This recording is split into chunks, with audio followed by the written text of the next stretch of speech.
সামনে যাবো।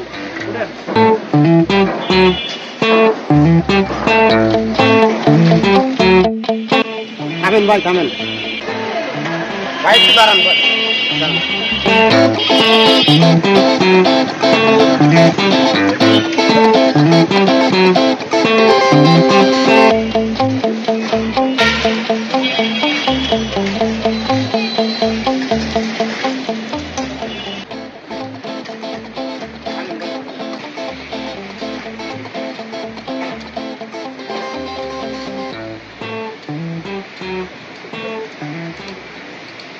ভাই 20 টাকায় তো হয় না, অনেকক্ষণ তো বসে রাখবেন, 10 টাকা বাড়ায় দেন। 2 মিনিট বসে রাখার জন্য 10 টাকা বেশি দাও তুমি? কোনো সময় তো 2-1 ঘন্টা বসে থাকো, তখন কি করো? থাক মামা, ঠিক আছে, সমস্যা নাই। না।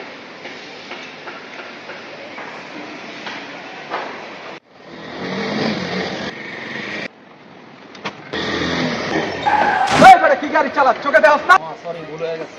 এই বেটা, সরি, ভুল হয়ে গেছে কইলি সব ই হয়ে যাবো, দাম দেন। ভাই খেয়াল করি না। এই বেটা, তুই খেয়াল করি না কইলি হইলো, এই আগে গাড়িটা। ভাই কইলাম তো ভুল হয়ে গেছে। এই বেটা যা, আবার গায়ে হাত দাস।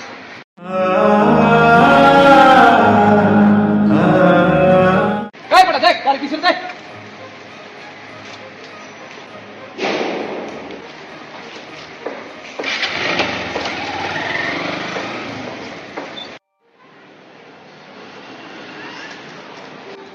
ভাই কেমন আছেন? আলহামদুলিল্লাহ ভালো আছে। কই যাবেন? কোথাও যাবো না ভাই, আপনার সাথে কিছু কথা আছে। আমার চিনছেন ভাই? না ভাই, চিনতে পারলাম না তো। ঘটনা কি? তাহলে তুমি চিনো? হ্যাঁ ভাই চিনি, তার বছর খানিক আগে এক রিক্সাওয়ালার সাথে তার একটা ঘটনা ঘটছিল। ঘটনা কি? ঘটনা ঘটছিল কি?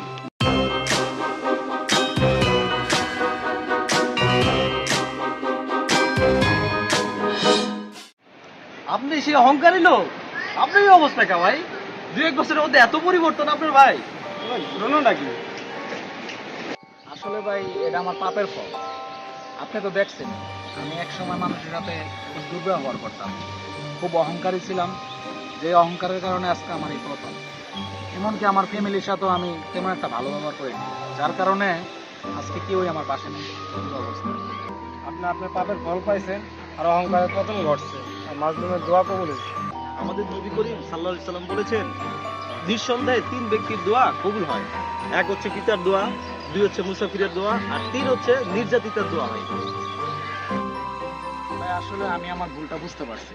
আপনাদের কথা শুনে বুঝতে পারলাম যে আমি আসলে একসময় মানুষের উপর অত্যাচার করছি, কিন্তু আল্লাহ যে আমার সেই পথে ফিরে এখন একটা সত্যের পথে ফিরে আনছে, এটাই সবচেয়ে বড় বিষয়। তা আমার জন্য দোয়া করবেন যে আমি যেন এখন সবসময় সত্যের পথে চলতে পারি, এবং এটা সবচেয়ে আল্লাহর কাছে চাওয়া আমার, আর আপনাদের কাছে চাওয়া। ঠিক আছে ভাই, আমার তাহলে নামায় দেন। আচ্ছা ঠিক আছে ভাই, উঠেন।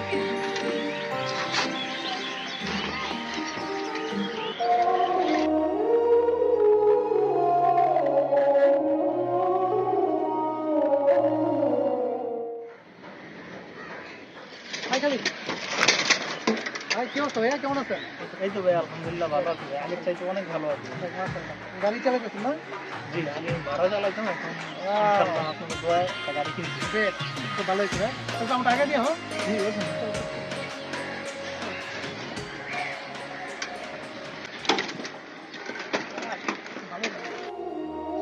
এটাই অহংকার, যা ফেরেশতাদের সর্দারকে বানিয়েছিলেন শয়তান আর মানুষকে বানিয়েছিলেন ফেরেশতাদের সর্দার।